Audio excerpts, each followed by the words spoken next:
Okay, so the most important thing to realise in this question is it asks us for the least possible tension in the rope. So asking for the least possible tension in the rope is exactly the same as asking what's the tension in the rope when the particle is just about to slip down the slope. If you think about pulling this, you would need to pull it a lot harder to try and move it up the slope than you would to prevent it from moving down. So it's just on the verge of moving down the slope. That's important because it tells us that friction then acts up the slope. So let's redraw our diagram with the forces involved. So I've got my 20-degree angle down here. I've got my particle, and my particle has a weight of 60g. Don't forget that g there. And I'm going to resolve that now. I'm going to use red for everything which is perpendicular to the slope. So there's my red. This angle here is 20 degrees. So this is going to be 60g cos 20. And then parallel to the slope, which I'll do in green, I've got 60g sine 20.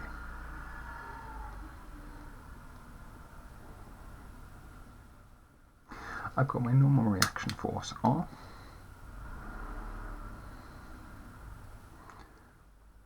I've got a frictional force here.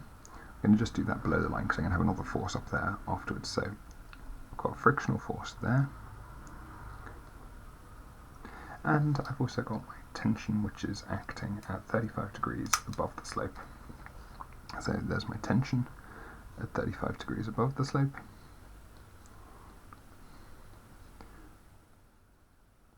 And that tells me then that when I resolve that, I've got a horizontal component there of t cos 35. Let me just move my... There we go. I've got a horizontal component of t cos 35, and I'm going to have a perpendicular component of t sine 35.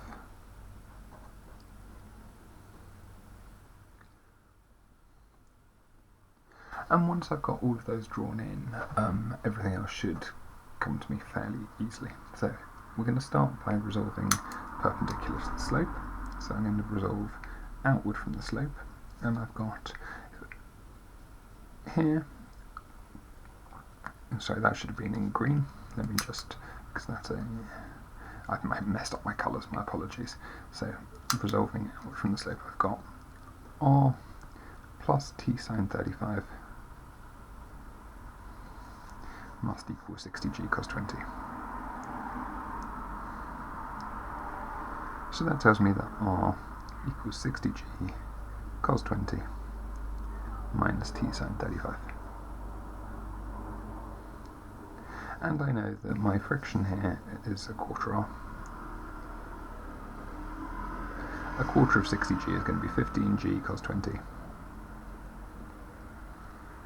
minus 0.25 t sine 35. So then I can use that to resolve parallel to the slope. And I've got going up the slope, I've got t cos 35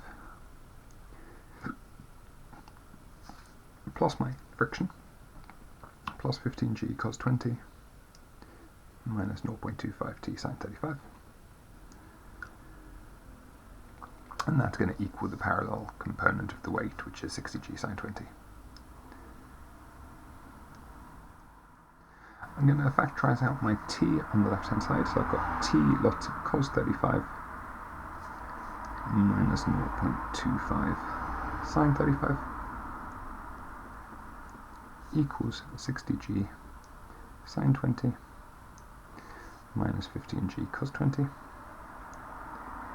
And then rearranging that gives me t equals 60g sine 20 minus 15g cos 20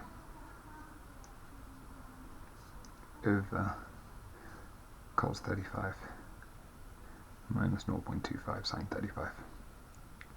I can enter that all onto my calculator to find my value for t. And hey presto, it gives me my answer of 93.2 newtons.